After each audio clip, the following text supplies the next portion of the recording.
दोस्तों सॉरी बोलकर जो बात बन सकती थी या माफी मांगकर जो मसला सुलझाया जा सकता था, उस मसले को अमित शाह ने, या यूं कहूं अमित शाह के मिजाज ने ऐसा उलझाया कि आज की तारीख में पूरी बीजेपी प्रेशर में है, दबाव में है। अब अंबेडकर विवाद का चौथा दिन है और पूरे देश भर में जो आंदोलन चल रहे थे चारों दिशाओं में, वो आज और माफी तलाफी का वक्त दोस्तों खत्म हो चुका है। ये सीधे तौर पर चुनौती अमित शाह जी के लिए जारी कर दी है अंबेडकर परिवार ने। भीमराव अंबेडकर जी के पोते ने सामने आकर बयान जारी किया और उन्होंने कहा है कि अब माफी तलाफी से काम नहीं चलेगा। गृह मंत्री अमित शाह को अपने पद से इस्तीफा देना पड़ेगा और देश के अंदर एक बड़ा आंदोलन दोस्तों तैयार होता हुआ नजर आ रहा है। और उसी के बीच एक बड़ा सवाल ये कि आखिर 24 दिसंबर को क्या होने जा रहा दोस्तों, जिसकी वजह से बीजेपी के कहीं ना कहीं पसीने छूटे हुए हैं। हमारे साथ वरिष्ठ पत्रकार मौजूद हैं दीपक शर्मा जी, आप उनकी इस रिपोर्ट को देखें। नमस्कार, मैं दीपक शर्मा और मेरे यूट्यूब मंच पर आपका स्वागत। दोस्तों सॉरी बोलकर जो बात बन सकती थी या माफी मांगकर जो मसला सुलझाया जा सकता था, उस मसले को अमित शाह ने, या यूं कहूं अमित शाह के मिजाज ने ऐसा उलझाया कि आज की तारीख में पूरी बीजेपी प्रेशर में है, दबाव में है। पूरी बीजेपी अंबेडकर विवाद का चौथा दिन है और पूरे देश भर में जो आंदोलन चल रहे थे चारों दिशाओं में, वो आज और ज्यादा उग्र हो गए, तेज हो गए। वो चाहे राजस्थान में जयपुर हो या पूरा राजस्थान हो, या फिर उत्तर प्रदेश में जगह जगह समाजवादी पार्टी हो, या फिर दिल्ली में केजरीवाल हो, या पूरे दक्षिण भारत में हर जगह अमित शाह के इस्तीफे की, अमित शाह से माफ़ी की मांग चल रही है। और ये आंदोलन धीरे धीरे उग्र होते चले जा रहे हैं। और सबसे बड़ी बात, पहली बार बाबा साहब B.R.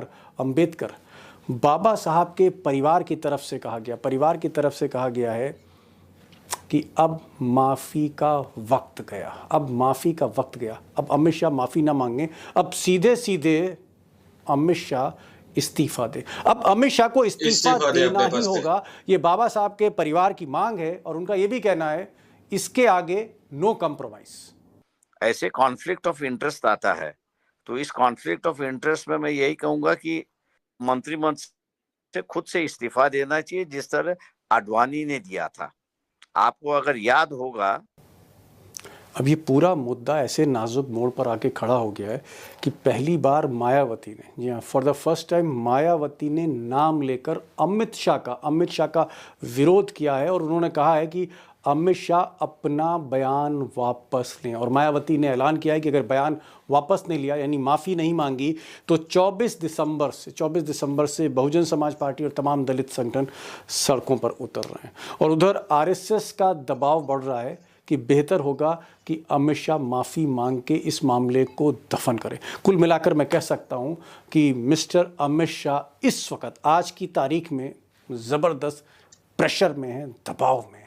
विपक्षी पार्टियों की वजह से भी, दलित संगठनों के भी कारण, और उनकी पार्टी के भीतर भी जो एंटी लॉबी है, जी हाँ, जो एंटी अमित शाह लॉबी है, वो भी सक्रिय होती चली जा रही है इसी मुद्दे पर। हौले करके पूरा दोस्तों हकीकत यह है कि 14 साल में पहली बार अमित शाह इतने प्रेशर में दिखाई दे रहे हैं। इससे पहले 2010 में 2010 में सीबीआई ने एक पुलिस एनकाउंटर में, जो गुजरात में हुआ था, उसमें अमित शाह को गिरफ्तार करके जेल भेज दिया था। बाद में वो तड़ी पार हो गए थे, लेकिन उस पुलिस एनकाउंटर से तो बाहर निकल आए।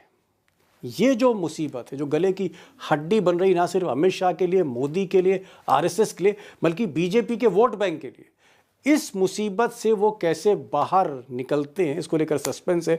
आज कुछ बीजेपी के इनसाइडर से मेरी बात हो रही थी। उनका ये कहना है कि कुवैत यात्रा के बाद मोदी जी जब लौटेंगे 2 दिन बाद, तो शायद वो अमित शाह से 1-to-1 मीटिंग करेंगे, सिचुएशन को असेस करेंगे।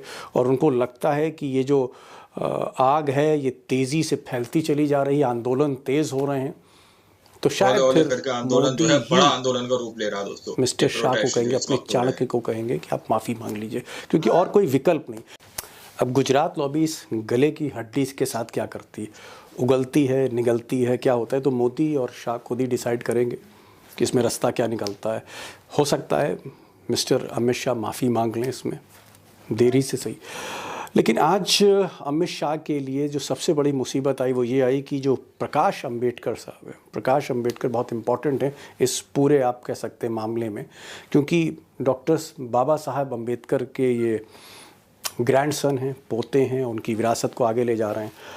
और इन्होंने आज एक एक्सक्लूसिव इंटरव्यू में मुझसे कहा कि भाई अब माफ़ी से काम नहीं चलेगा, अब तो इस्तीफ़ा ही देना पड़ेगा। जैसे लाल कृष्ण आडवाणी ने इस्तीफ़ा दिया था, पेशकश की थी, वो पेशकश अमित शाह को करनी होगी, क्योंकि हमारे परिवार की बात नहीं है, हमारे बाबा साहब की बात नहीं है, ये देश की बात है। उन्होंने बाबा साहब का अपमान करके संविधान का अपमान किया है, उन्होंने एक तरह से देश का अपमान किया। तो हमसे नहीं, देश से माफ़ी मांगे और आडवाणी की तरह वो इस्तीफे की पेशकश करें। अब ये बातचीत मुझे लगता है बहुत इंपॉर्टेंट बातचीत है, इसको गौर से सुनिएगा, छोटी सी बातचीत है, लेकिन प्रकाश आम्बेडकर जो ग्रैंडसन हैं उनसे जो मेरी बातचीत हुई उसमें कहीं ना कहीं ऐसा लगता है उस बातचीत को सुन के कि वाकई मुसीबत तो है अमित शाह के लिए।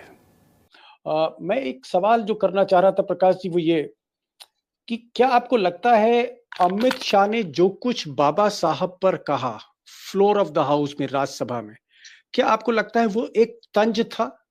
उसको आप अपमान की दृष्टि से क्यों देखते हैं? देखिए, ऐसा है कि कोई जरूरत नहीं थी वहां पर, दैट वाज नॉट ओके, मतलब वो ओकेजन नहीं था। उन्होंने जो उनका फ्लो है वो मैंने देख लिया है, उसके आगे और कुछ है और उसके पीछे कुछ है। अब उन्होंने खाली उसमें बीच में जो है अंबेडकर अंबेडकर अंबेडकर का नाम लेने के बजाय आप भगवान का नाम लीजिए तो आपके 7 पुरखे जो है वो स्वर्ग में जाएंगे। उनके स्पीच में ये कहीं भी बैठता नहीं है, रेफरेंस भी नहीं है, ना उससे कोई मतलब है। तो इसका मतलब यही है कि उनको जो अड़चने आ रही है संविधान की वजह से, उसका मेरे ख्याल से भनक जो है वो उन्होंने उस वक्त निकाली, ऐसी एक परिस्थिति है। ऐसा क्यों लगता है?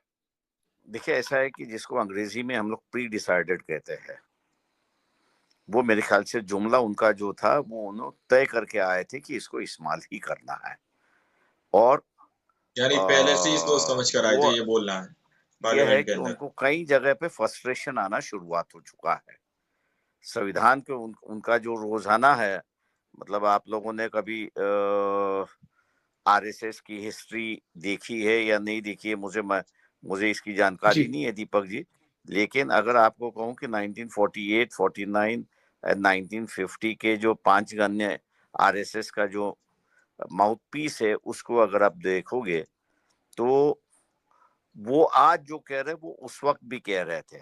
लेकिन फिलहाल अभी के इसमें जो दिक्कतें उनको आ रही है उस संविधान बदलने में, उसका मेरे ख्याल से फ्रस्ट्रेशन जो है वो बाहर निकला, ऐसा मैं मान के चलता हूँ।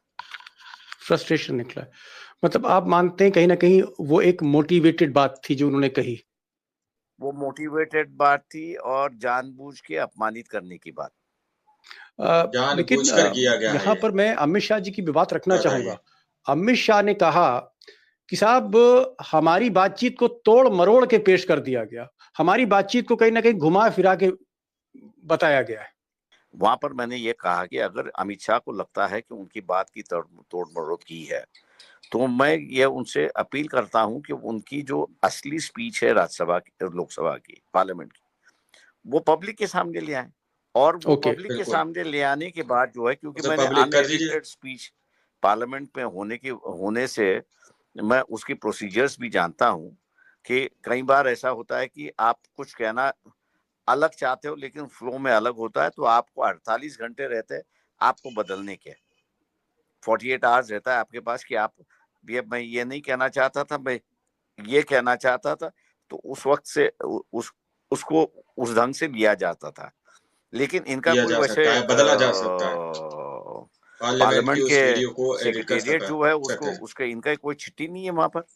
ओके, तो 48 आवर्स प्रकाश जी 48 आवर्स होके गए हैं तो it remains as it is, वैसे की वैसे रहेगा भी वो।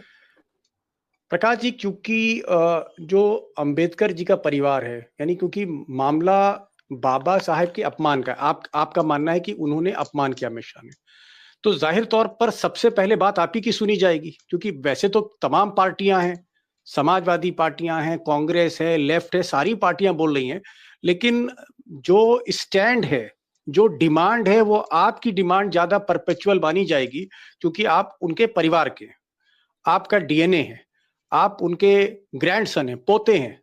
मैं आपसे ये पूछ रहा हूं कि आप चाहते क्या हैं?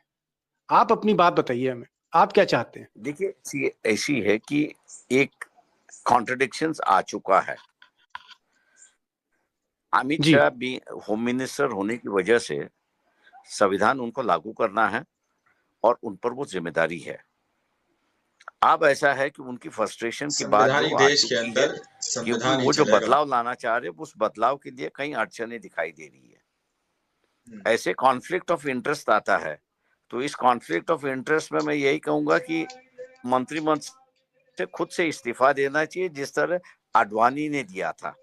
आपको अगर याद होगा तो जी। जेएनके के मामले में करीब करीब आडवाणी अकेले नहीं थे, लेकिन 9 अलग अलग पार्टियों के,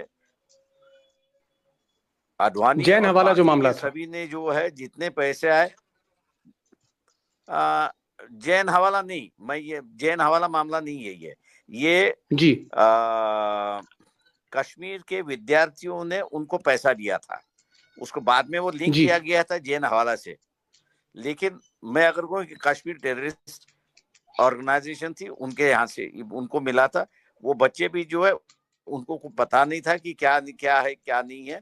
मतलब सुप्रीम कोर्ट में मामला गया तो ये सब बातों पे चर्चा हुई वहां पर।